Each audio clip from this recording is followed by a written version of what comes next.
Bonjour et bienvenue dans cette vidéo où je vais te parler de la peur de la folie. Je suis Maïti, sage-femme, coach, écrivaine, novatrice et passionnée. J'ai fait une petite vidéo sur les 3 peurs fondamentales qui que l'on rencontre. On en rencontre une seule, mais il y en a 3 qui existent, que l'on rencontre dans toutes nos épreuves dont l'enfantement. Si tu n'as pas écouté cette vidéo, je t'invite vraiment à commencer par ça. Elle est toute courte.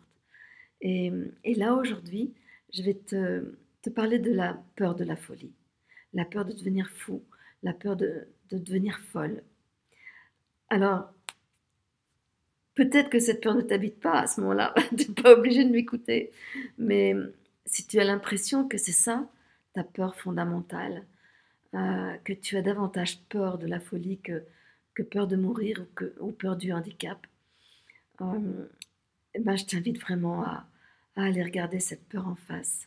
Et c'est quoi dans la folie ce qui te fait peur? Questionne-toi par rapport à ça. Euh, Moi, j'ai pas peur de devenir folle. Et j'ai pas beaucoup eu de contact avec la folie. Donc, tu vas peut-être me dire, mais du coup, pourquoi tu en parles? Voilà, parce que j'ai de l'audace. Et parce que j'avais envie de parler de chacune de ces 3 peurs fondamentales. Qu'est-ce que c'est que la folie? Je me souviens d'une maman que j'accompagnais et, euh, et qui avait eu un passé psychiatrique euh, et qui me disait, mais euh, en fait, lorsque, à certains moments, je, je suis entre les mondes et du coup, je perçois des choses qui ne sont pas visibles dans ce monde-là. Et c'était il y a des années, donc on en parlait moins que maintenant. Et au début, ben, j'ai vraiment eu peur de devenir folle parce que je ne comprenais pas, je n'avais aucune explication, je ne comprenais pas ce qui m'arrivait. Et du coup, je suis allée consulter et on m'a dit que c'était des hallucinations et qu'il fallait que j'aille pendant un temps dans un asile psychiatrique dans lequel, bah, effectivement, elle a eu des médicaments, elle a eu des choses comme ça, mais il y a un moment donné où elle a dit non, non, non, non, non, c'est pas ça que je veux. Et elle a réussi à en ressortir et, et du coup, elle n'a plus eu peur. Elle n'était pas d'accord avec la réponse que lui donnait un monde classique, quelque part, et elle n'a plus eu peur de devenir folle. Elle était allée chez les fous et elle n'a plus peur d'être folle. Du coup, elle a pu regarder ce qui se passait à l'intérieur d'elle, en face. Et elle se rendait compte que juste, à certains moments, ben, elle n'était pas tout à fait dans les clous de la société. Et c'est ça que la plupart du temps on appelle fou. C'est quelqu'un qui n'est pas dans les clous d'une société. Avant, on disait qu'il était très très important que chaque village ait son naïf, son simplet, son, son benet, ce, ce petit gars ou cette petite femme qui est à côté, qui marche et qui est dans un autre monde et qui en même temps est là dans le village, qui ne réagit pas comme tout le monde, qui est autre. Et on disait bah, que ce simplet, quelque part, il attirait, il transformait tous les maux qu'il pouvait y avoir dans le village et chez ses habitants. Et du coup, le village était beaucoup plus sain. Maintenant, on les enferme, les simplets. On les cantonne tous dans un même endroit. Euh, du coup, peut-être qu'il y a plus de mots dans les villages, je ne sais pas. Et c'est cette notion de peur de perdre la tête, peur de perdre la raison. Ça veut dire peur de perdre le contrôle. Est-ce qu'un fou qui ne sait pas qu'il est fou, est-ce que pour autant il est malheureux? Comment savoir? Il est dans son monde. Alors des fois, c'est un monde diabolique. Des fois, c'est un monde angélique. Je me souviens de ma tante quand elle a perdu sa tête après avoir fait un AVC et où elle était là et elle disait «Ah, formidable!» Elle était là, elle disait «Ah, merci, merveilleux!» Mais où était-elle? Elle n'était pas dans notre monde. Elle n'était pas là dans le tangible. Elle n'était pas malheureuse.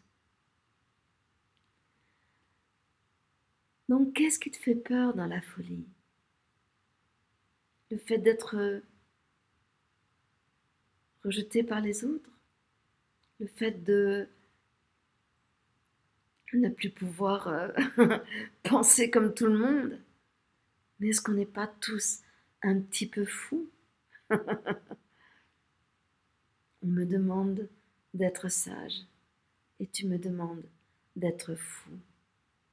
C'est François de La Rochefoucauld qui dit ça. Moi, j'ai un grain de folie. C'est ce qui permet que je sois novatrice, que je ne pense pas comme tout le monde, que je ne réagis pas forcément comme tout le monde, que je ne vois pas le monde comme tout le monde. Mais personne ne voit le monde comme tout le monde. Personne ne voit le monde comme toi. Personne ne pense comme toi. Quelle est la limite où on dit non? Ça, c'est de la folie. J'étais tellement étonnée lorsque j'étais sage-femme salariée d'accoucher des jeunes femmes qui venaient du Vinatier, du grand centre psychiatrique, de l'asile psychiatrique de Lyon, et qui juste mettaient leur enfant au monde avec une telle simplicité. Elles ne s'étaient jamais pris la tête, elles n'avaient pas de peur. Elles laissaient faire, elles faisaient corps avec ce qui se faisait. Et après, la relation avec leur enfant était mais juste, waouh, si simple, si dénuée d'artifice, de calcul, de besoin d'éducation. C'était juste de l'amour qui était là. Quelles leçons elles m'ont données. Donc, qu'est-ce qui te fait peur dans la folie? Jusqu'où t'autorises-toi de la folie dans ton quotidien? Jusqu'où regardes-tu la folie en face en te disant, ben, ok, et qu'est-ce qui se passe si je suis déconnectée de ce monde, que je suis dans un autre monde, alors que mon corps est encore dans ce monde? Si je n'ai plus toute ma tête,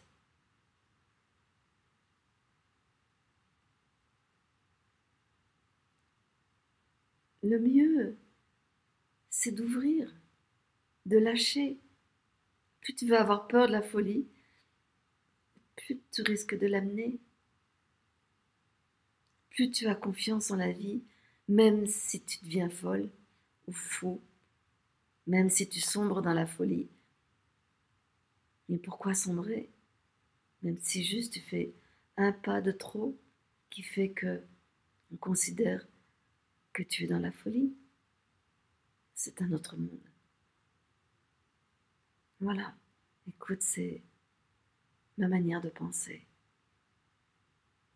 Ça m'appartient. Je te le partage juste pour, non pas pour t'apporter des réponses, ou plutôt pour t'apporter des réponses qui sont hérissées de plein de questions. Pose-toi tes questions. Trouve tes questions. Et laisse autant le fait de trouver tes réponses. Merci de ta présence.